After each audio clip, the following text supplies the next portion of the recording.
Hey, it's Elizabeth with DIY Paleo, and today I just want to share with you a couple of quick tips and tricks to keep your produce fresh longer in the fridge.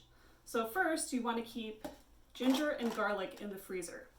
So I buy peeled garlic cloves from the grocery store, and then I just throw the whole thing in the freezer and take out individual cloves as needed.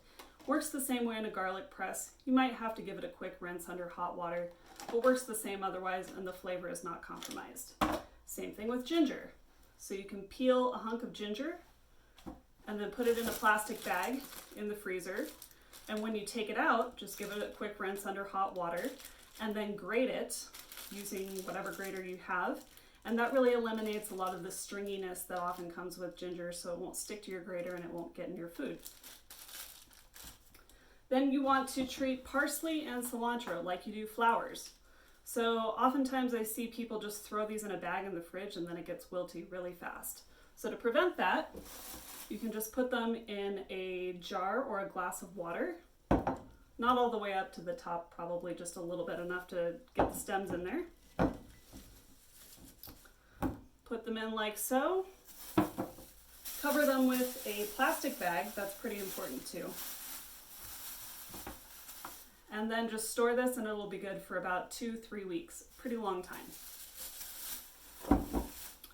Next, you can keep berries fresher longer by just dipping them in a bowl of vinegar water. So this is just a bowl of cold water. I splashed some white vinegar in, nothing fancy, didn't measure. And you'll take the berry package from the store. You can even keep it in the package since it has little drainage holes in it. And I just dip it in the vinegar water. I don't need to soak it or anything. Let it drain out. And those will stay fresh for several more days than they would otherwise. Give that one a try. Next, blanching veggies. This is a trick I don't see many people use, and it's a really great way to keep your greens fresh longer. This works best with heartier greens like chard, kale, collard greens, but you just boil a pot of water on the stove, prep your kale or whatever greens, so take the stem off, chop it like you would otherwise. Throw it in the pot of boiling water for just a couple of seconds until it starts to turn bright green, and then drain it in the sink and put it in a bowl of ice water to stop the cooking. And then after that, once it's all cool, put it in a plastic bag with a label and the date. That's pretty important too. And stick it in the freezer and you can defrost it whenever you want fresh veggies.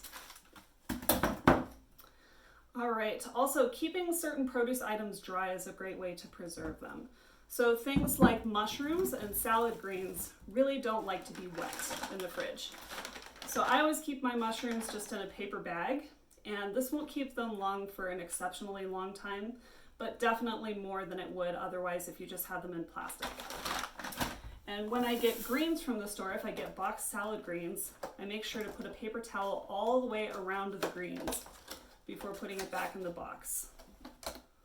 So these have been in there for a few days and you can see they're still totally fresh. There's no wilt going on, which is great. All right, and then last but not least, keep your hot weather plants in an environment where they're not going to freeze or get too cold. This is a common mistake that I see all the time where people put basil in the fridge. Do not put basil in the fridge. It's a hot weather plant. It really likes the warmth. So when you get it from the grocery store, it may be in the refrigerated section. Just leave it out. Don't put it in the fridge. It wilts really quickly in the fridge. So keeping it out on the counter will keep it fresh for a lot longer. You can keep it sealed in the package though. Same goes for tomatoes. Don't put tomatoes in the fridge because they get mealy, and that's no good either. If you want nice fresh tomatoes, keep them out of the fridge and just be sure to eat them in the couple of days after you buy them from the store to make sure that they're not getting too soft. All right, that's all I have for you. Those are all my tips and tricks for my favorite kitchen hacks. If you have anything else you want to add, please comment on the video. Thank you.